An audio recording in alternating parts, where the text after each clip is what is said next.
I was a brat. I was a terrible brat, actually. But, I used to love going to Sunday school. People don't know this about Trump. They think, oh, Trump. But the truth is, I went to Sunday school. And I loved going to Sunday school. And I did for years. And First Presbyterian Church, which is one of the oldest in the country, was just a great place. And I learned a lot. And I learned about God. And that was probably the greatest thing I've ever learned. Forget all the business stuff.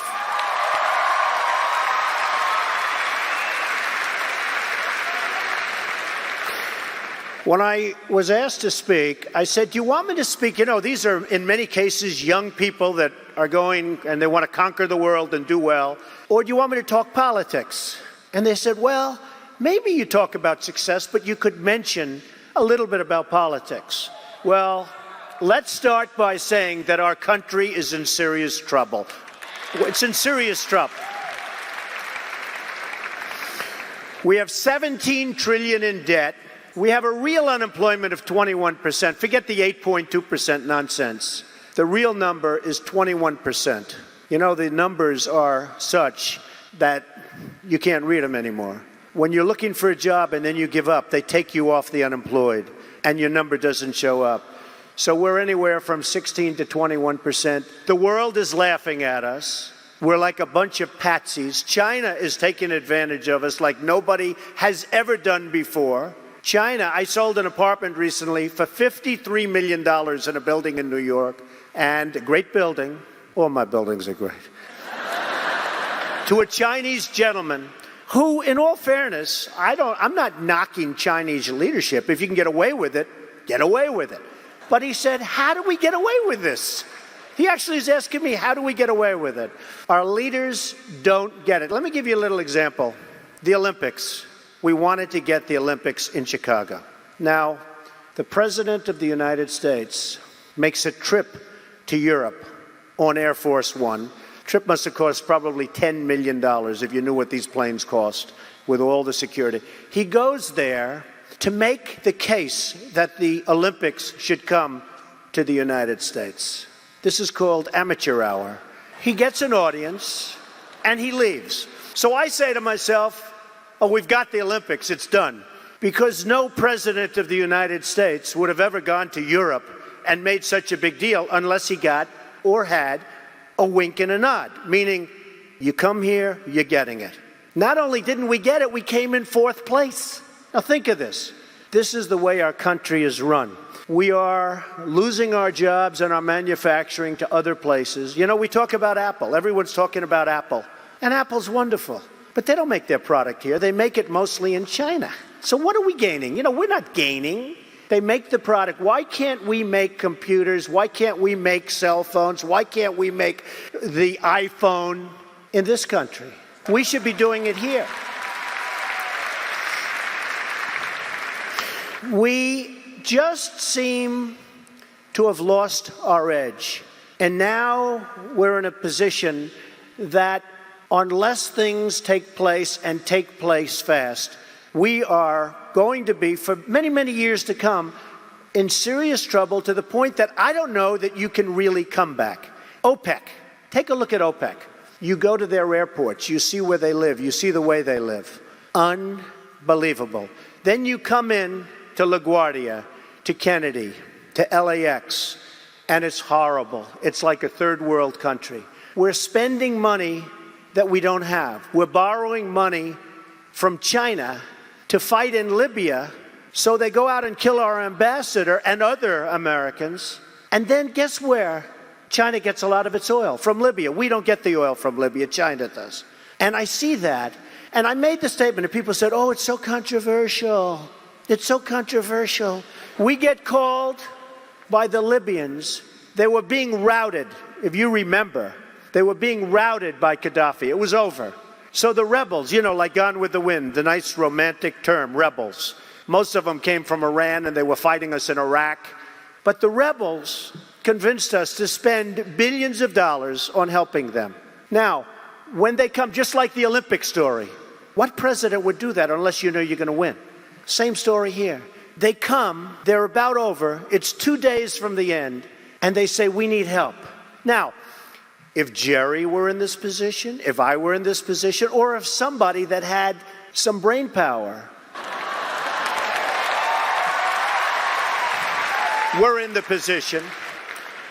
And some people disagree with this, and I don't know, maybe you people will disagree. I would have said very simply, we will help you, but we want 50% of your oil. And they would have said, absolutely. And the only reason I wouldn't have asked for 75% is because I want to be a nice person, okay? Like you. And they would have said, absolutely. Now if you said it, horrible. Same thing in Iraq. We go into Iraq. You know what? Iran, in order to get to Syria, is flying their planes directly over Iraq because it's a much shorter trip. So Iraq has the second largest oil reserves in the world. We go into Iraq. We spend $1.5 trillion. They hate us, and we get nothing. You know, in the old days, when you had a war, it was to the victor belong the spoils. Today, we get nothing. We go into a war, we decimate a country, and then we come out, and what do? It's horrible. The way this country is being run is horrible. We have such unbelievable potential, such incredible. Now, we could have said at a certain point during the Iraqi war, well, listen, we're going to stay, we're going to help you out a little further, but we want a lot of your oil. We want to pay, at least give us back $1.5 trillion, which sounds like a lot of money. It's peanuts. They have $9 trillion worth of oil. Give us some money back. So it's now the opposite. I heard the other day where an Iraqi, probably potential killer, said, we want the United States to pay for all the destruction they've done to our country. And one of these idiot politicians will probably say, you know what, that's the only fair thing to do. So what we're doing with our country is oblivion. I've said, and Michelle's heard me say it, and I hope she does great in her, it's going to be a tough one, right? She's 2 points up, tough area, but you're going to win. You better win.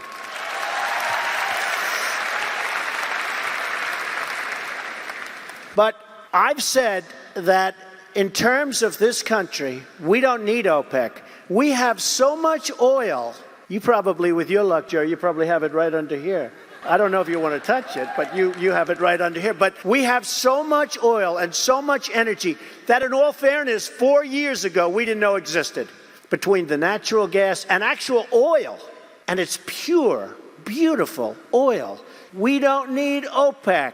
We should have approved the pipeline from Canada, but we don't need Canada. We don't need anybody.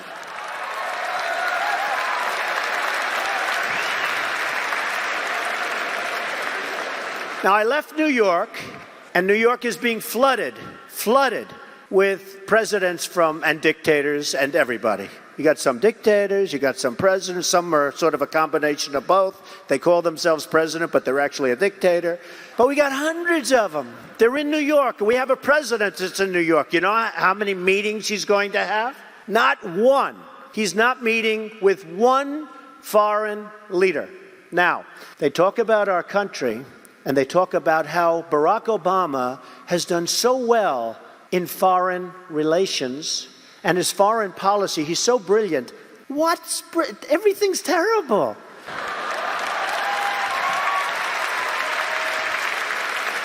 You know, he gets the greatest press of anybody that I think I've ever seen. You talk about Teflon. I've never seen anything like it. I heard somebody saying the other day that he's an expert on foreign policy. He went over to Cairo, Egypt, and made a speech. Mubarak was overthrown, and now they hate us. And we give them billions of dollars. And we continue to give them billions, and they want more money, but they still hate us. It's inconceivable what's going on. So here's the story. If this country doesn't shape up and shape up quickly, it's going to be very, very hard to recover, number one. Number two, we have an election coming up that outside of the biggies, you know, George Washington, Abraham Lincoln, we had a couple of biggies, right? And maybe more important than them. This is, I think, going to be the most important election that we've ever had. There's never been a time in our country's history where a presidential election was more important, because our country is going in the wrong direction. Our dollar is being devalued. The world is laughing at us. They think we're stupid. And I see the way Liberty University has been run. I've seen where you came from and how it was a struggle and how brilliant it is right now. Our country has this same potential if we ever wanted to do something about it. As an example, the trillions of dollars that we give on energy, if we took it for ourselves and actually took it, whatever we don't need, we export it, we can take care of our deficits. We can take care of our $16 trillion, which will turn out to be peanuts by comparison to the kind of numbers you're talking about. So the potential is enormous. Hopefully the right things happen in a month and a half, and we get back on track, because the next subject that we're going to discuss just briefly is success. Do you guys, I see all these handsome young men in the front, and I see all these beautiful young women. Do you guys want to be successful or don't you care? Okay, you better believe it. So let's talk about it, okay? All right? Boy, does he have it. Stand up. Stand up. I love this guy. Stand up. Look at these guys.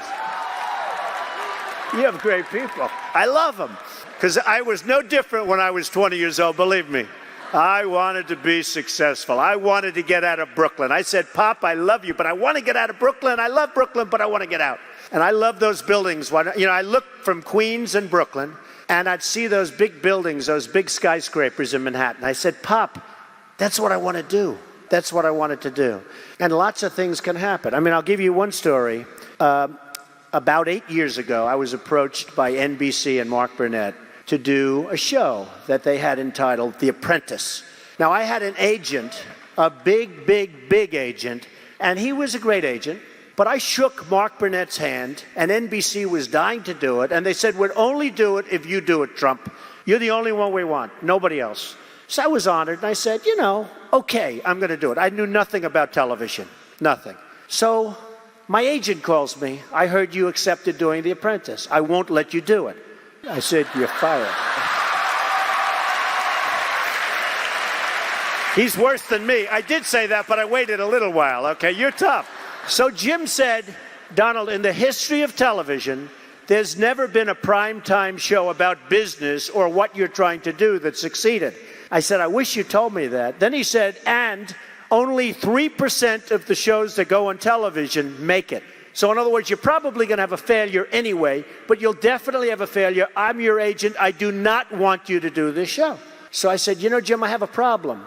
I shook the hand of NBC, and I shook the hand of Mark Burnett, who also is known for having done The Survivor, which is another great one. I think Apprentice is better, but these are minor details. I said, I shook the hand. He said, doesn't matter. You can't do it. I said, I have to do it. Anyway, time goes by. We do the show. It goes on. It starts at number 10. It goes to 8. It goes to 5 and 4. It then goes to number 2. And the following week, it's the number 1 show on television. And I knew it was good because I didn't know what the word rating meant. I didn't know, is that good or bad? I knew it was good because the chairman of NBC called me. It was my birthday. And it was 7 in the morning. And he called. He said, Donald, I just wanted to wish you a happy birthday. Now, to me, as an instinctive businessman, that means we're doing okay, right? My wife said, who was that? I said, that was the chairman of NBC. He wanted to wish me a happy. She said, darling, it's like 6:30 in the morning. So we went out, and I get a call from the agent. And he calls me also. But his call was like at 8. He said, Donald, congratulations. I'd like to see you. I said, Jim, what do you want to see me about? He said, well, your show just hit number 1, and if you don't mind, I think I'm entitled to a very substantial commission. Oh, he's worse than a real estate broker, Jerry. So I said, how much do you think you're entitled to? Well, how about $2 or $3 million? I said, Jim, you're fired. And that was it. That was it. But remember this. Okay, the story is long, but the point is, number 1, I shook hands. I want to honor my handshake. I would have, had I not shaken hand, I would have really listened to Jim. So that's important. Number 2 is sometimes in life to be successful, oftentimes, most of the time, you have to follow your instincts. You have to follow your gut. You have to. Your parents may say wrong, your whoever may say wrong, but you have to do it. Now, speaking of that, you've got to love what you do. And I've seen so many instances where people with great talent went into things that they didn't love. and they failed. I've seen other instances where people with far less talent. I went to the Wharton School of Finance. I used to say until coming here, it's the greatest school in the world, the greatest business school in the world. I may have to revise my speeches to put it at number 2. Soon I probably will. The way you're going, I think I'm going to have to do that pretty soon. But I would always say to people, and I'd see people, and I'd say, you got to love what you do. Because, if you love what you do, you work harder. But it's not work. I just bought Doral. I was telling Jerry, I just bought Doral, 800 acres in the middle of Miami, gorgeous. I'm so excited. I want to fix it up. It's sort of not so nice now. It's got the big tournaments, got everything, but it was run by Wall Street people. Wall Street people aren't good for fixing things. They're good for moving paper. That's not good. That's not what we want in the country. I want to do sort of a version of what you did here, but I have many, many jobs like that. I love taking things and fixing, taking things and building. I love building. I almost like fixing better because if you're smart, if you're really smart, you can save a lot of money. When the building is there, the foundations are built, the steel is up, the walls are up. And then, you have people say renovation costs you more money. Those are people that aren't smart people. I know that for a fact you renovated a couple buildings here and did very well that you could never, ever do if you had to build new. If you build new, I love that too. I do it both ways. But there's something great about the renovation project. So you've got to love what you do. You've got to work hard. Never, ever quit. Never, ever give up. Because that's the other thing. I've seen people that are super genius, but they don't have that gut feeling. They don't have that stick-to-itiveness, that never quit. And I've seen people that almost made it and failed because they couldn't go that extra mile. They couldn't do it. So you get something, you never, ever quit, never, ever give up. There's another one. I was coming down, and I just wrote it, and I've very rarely spoken about it. And frankly, I don't like to talk in the negative, but sometimes people are better off knowing the fact. Should I tell you what it is or not? Yes. I had a feeling you were going to say. When people ask me about success, I've just started thinking about it over the last couple of years because I've seen a lot of it. You have to have an ability to handle pressure because no matter how successful you are, I have many, many friends and enemies, a lot of enemies too, I don't care, but they're smart. I have a lot of enemies, and I've watched people and I've seen it. And people that can handle pressure can be entrepreneurs, can be successful. Now, I have some friends that are really, really smart, but they can't handle pressure. In which case, they should work for somebody, do great, and have a good life. There's nothing wrong with it. Because I almost think that's an instinctive thing, the ability to handle pressure. Now, one of the things I tell people about pressure is, what? They said, how do you handle pressure? Who's had more pressure than me? Have I had pressure over the years? And, I get criticized in my hair, but it's not so bad, and it's real, it's mine.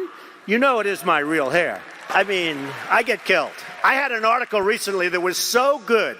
It was such a great article. And then it had one line, but he wears the worst hairpiece I've ever seen. I couldn't show the article to anybody, and it's not even true. But you have to have the ability to handle pressure. And if you can't handle pressure, you have to know that about yourself. You have to know that about yourself. So, handle pressure. If you can't, that's okay. But one of the things I tell people about handling pressure is, remember, because they ask me the question, how do you handle the stress? And somebody actually said, Donald, you're so handsome. Do you believe this? I love this person. You're so handsome. How have you stayed so handsome under all this pressure? And I actually thought of it to myself. You have to remember, it doesn't matter. God matters. Your family matters. It doesn't matter. And if you say it, I have some people, they say, I've got to be successful. They'll never be successful. It's too crazy. They can't think straight. Does that make sense? Does that make sense to you that was going crazy, standing up about your success, right? So you've got to handle it. Now he's a little bit more low-key. That's very good. I like that. We've calmed him down. So you've got to be able to sort of say to yourself, nothing matters that much other than the real big deals with family, with your faith, etc. Okay. Always have passion. You've got to have passion for your family, for your life, for your church, for whatever it is. You've got to have that passion. You've got to just love it, okay? Now, There are a couple of things that I give in speeches, and he's right. I get millions of dollars to speak. He gave me nothing. This guy's tough. I actually said, well, you know, through a representative, Mr. Trump gets millions of dollars to speak. And they looked at me like, excuse me, millions, forget it, you get nothing. I said, okay, but I'm a Presbyterian, so I'm going to be there. Of course, they won't even pay for my plane fare. You know that? Not even my plane. But honestly, I have to tell you, I love you too. Well, that's a male that said that. That was a male that said, but I love him too, okay? But you know, I really wanted to be here because I've heard so much about Liberty University, especially being Presbyterian, being a Christian, and a very proud Christian.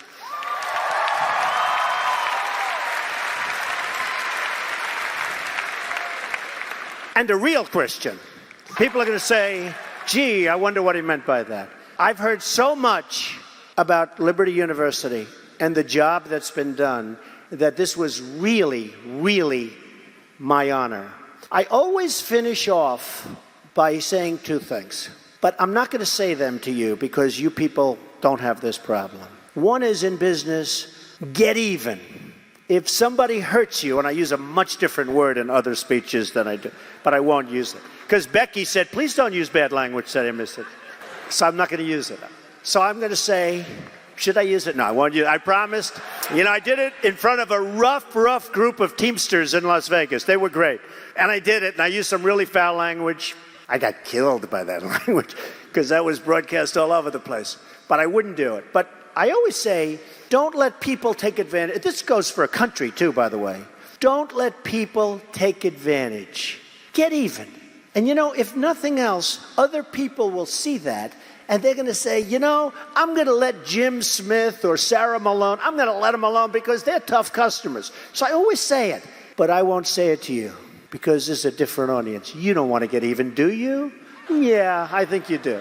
The other thing I tell people, because in New York it's like a total catastrophe, it's an epidemic, I always say, always have a prenuptial agreement, but I won't say it here because you people don't get divorced, right? Nobody gets divorced. Okay, so I will not say have a prenuptial agreement to anybody in this room. I just want to end. Who else would say that but Trump, right? I said I should say it, but I won't say it. How do I get my point across without saying it? I just did it, right? But to be a winner, and you're all winners, you've got to think like a winner. And you are just thinking like a lot of beautiful winners. And I love you all. Let's take a couple of questions because they were asking, can we do some questions? Let's do it. Go ahead. Go ahead, Jared. The students actually texted these questions to Johnny. All right. One student wants to know, what was your very first business venture? Well, my father was a developer, a real estate man in Brooklyn and Queens. And so my first real ventures were when I was at the Wharton School of Finance. I did some little deals around Philadelphia where I'd buy little houses. Philadelphia. And I'd fix them up and sell them, and I had fun. But my best thing was walking around and checking real estate with my father. I loved it. I wish he were around today. He died at 94. He loved what he did, and he looked great, and he was great, but he just loved what he did. It kept him young and happy. He was a happy guy. All right. What you said about pressure. My father used to say that a man's greatness is measured not by his talent or his wealth, but by what it takes to discourage him. So it made me think of that when you. Good point. But what would be one word of advice you would have for an upcoming businessman, for a future businessman? Knowledge. But if it's one word's very hard for that. But the word is knowledge. But you get knowledge through experience. One of the things people talk about is luck. And I do believe that people are lucky, and some people are luckier than others. I do believe that. But there's also an expression, the harder you work, the luckier you get. And I can tell you 10 instances where I didn't quit when it was 1990, the world was coming down, the debt markets were to everybody, all of my friends and enemies were going bankrupt. I never did. And the times were actually just terrible. And even today, you look at times and you see what happens, and you have to learn. But the word luck is very interesting. But if I didn't work really hard, I probably would not, almost definitely would not be here today. And unless you had me up as a man who at one point was successful, but let's see what a loser looks like. So you have to work hard, because it is true. You can develop luck through hard work. What was your favorite moment on The Apprentice? Well, I always loved Omarosa. Do we love Omarosa? By the way, we're shooting, starting tomorrow, we start shooting the Celebrity Apprentice, sort of the same thing, offshoot, and Omarosa is a candidate. We brought back Omarosa. We have a great cast. We have 14 people, all the best. So we've taken the best from every season, and we'll be shooting. But I think my best day on Apprentice was really, because again, as I said before, Jerry, I knew nothing about ratings. But when I found out that I was the #1 show on television, I said, can you believe? I said, think of my father. Think what my father had passed away before that. I said, I'm a movie star. I'm a television star. This was not supposed to be in my agenda. So that was probably the coolest moment, is when I found out how well we were doing. This is my question. Did you really punch your second grade teacher because you felt like they didn't know much about music? Is that what I read that somewhere? Highly competitive student. I have no comment, Jerry. I will tell you, before we came out, he went in the restroom to make sure he looked okay. He took one look in the mirror and he said, can't improve it. So he walked out. That's true. But we have one more question. Students want to know, what courses of study do you recommend that most likely to help them find a job in today's economy? I think that's the best question. I have so many young people coming to my office where they're friends of, daughters and sons and all, and they want to know, could you sit down with my daughter or my son and give them a little advice? I would always say, study something that can help you after you get out of college. I mean, I see so many students studying things. I don't want to say anything about which, because I could give you 10 different names. Things that will never, ever let them lead a life where they can support a family, where they can support their children and their education and health care and all of those things. And I want to tell them, don't do it, but at the same time, if they love it, I always say you have to do what you love. But I would always say, if you want to be a teacher, you study certain courses where you want to teach those particular courses. If you want to be a business person, you should absolutely go to business school, and whether it's marketing or accounting or any of them. If you want to be a scientist, if that's your thing, you have to study that. So always study something, but when you study it, don't do it just because it's of interest. Do it because, remember, you'll be graduating in 2 years or 4 years or whatever it may be, and you want to use that as a base for a great life for you, your family, and you want to be proud of yourself, and your family wants to be proud of you. So don't waste that college time. To my way of thinking, Jerry, college time is so precious. Such an important time, probably in a way the most important time of your lives. Don't waste that period of time on studying things that just won't help you. If you have to do it, you have to do it. But I would recommend you study something that's going to help you in the future. You are a great, great group of people, and I'm honored to have been here, and I hope to come back someday soon, Jerry.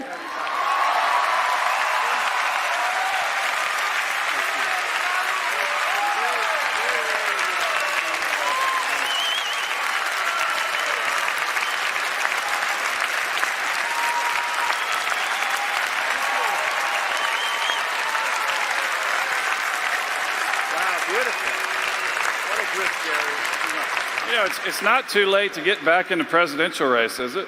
I don't know. Thank you. Donald, thank you so much for being with us today, and you guys are dismissed.